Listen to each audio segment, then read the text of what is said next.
I accidentally started a cult. I was living with my best friend and his family at the time this story takes place. I was working full-time and going to school full-time. He was just getting his business off the ground.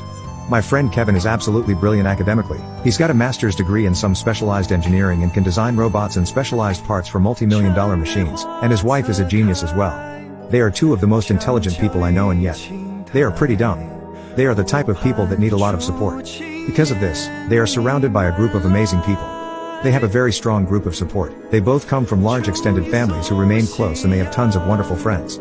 Kevin and Alice were part of a pretty large church. I attended regularly, but I largely was on the outside looking in. Life kept me too busy. Kevin and Alice had been part of that church for their whole lives.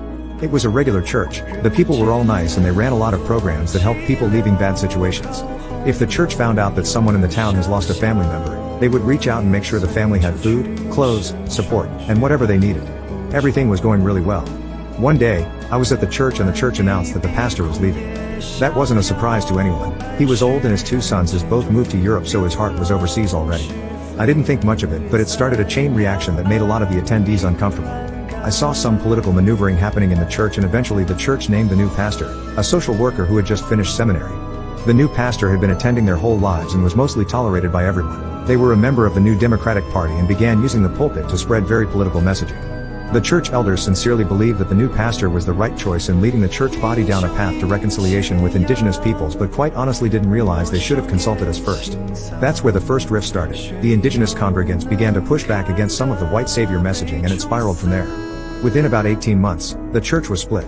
Some were supporting the new pastor, other groups had clung to some right-wing garbage, but most people just wanted to go back to doing what the church had always done without the political distractions. Enter Roger. Roger had been attending for about a decade and he stood out at every moment. He was tall, he was a beautiful man, he was incredibly articulate, he oozed quiet charisma. When the dude talked, people listened. He was one of the head managers of the regional industry. The guy had it all. He drove a fancy car, he had a nice house, heck, he even married the nicest lady ever. He was well admired and well respected, but he struggled with reading people's social cues. I, and many others, wondered at points if he was a sociopath, but after getting to know him, he was probably a bit on the spectrum.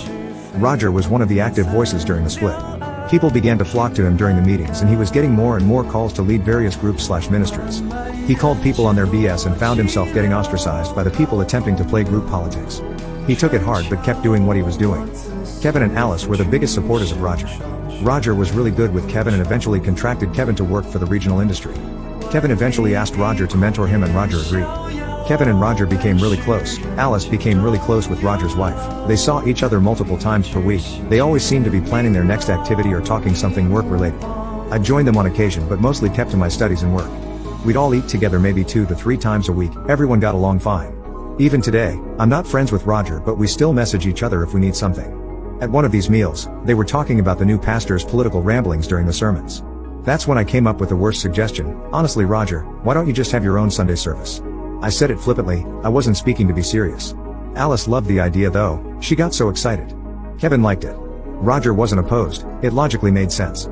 It was decided by the end of the meal, we were going to make a home church.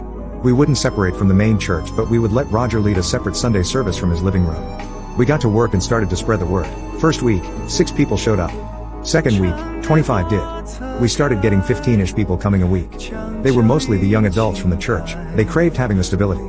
It grew from there. Roger started a men's group and his wife started a women's group. We did group activities. We created our own mini activities. We did everything. I wasn't super involved and ended up taking a 3-month work term elsewhere in the world roughly 2 to 3 months after everything started. I got an email during that time away asking to meet with the elders of the original church, and I agreed to meet them a week after I got back. At the meeting, they asked a lot of questions.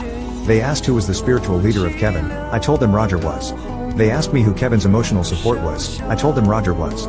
They asked me who Kevin's financial support came from. I told them Roger was. I realized during the talk the mistake we had made. Kevin was completely reliant on Roger for everything. It wasn't just Kevin either. There was about a dozen other people who were in that same position. Their entire lives were dependent on one man, and that one man had the ability to completely destroy them. It went well beyond that. There was no accountability.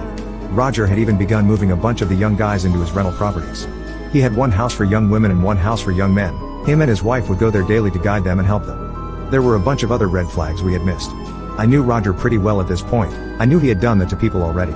Roger had a temper and had no problem bringing consequences to people who crossed them. The first guy had done poor work for Roger, the second guy had attempted to harass Roger's daughter. Both relied on Roger for work and emotional support, both found themselves out of work and ostracized from the community when they crossed Roger.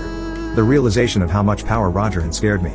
Roger was a good guy, he still is, but there was just too much control and influence in his hands without any accountability or checks in place. He ran a community by himself without anyone being able to stop him. I was legit scared. I realized I screwed up in helping get this group off the ground. It wasn't wrong to have the group, it was wrong not to have safeguards in place. I talked to Kevin and Alice about it that evening. Kevin was about to brush it off, but the realization of how vulnerable they were freaked Alice out to the point where she begged Kevin to expand his business beyond the industry's contracts.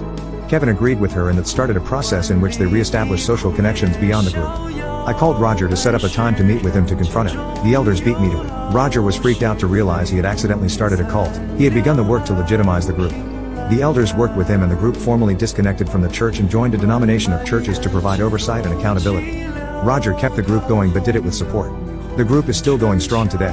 Kevin and Alice are still part of it. Roger stepped back last year due to burnout, but is still part of it too.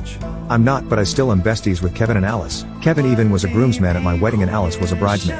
We can look back at it now and laugh at the time we accidentally started a cult.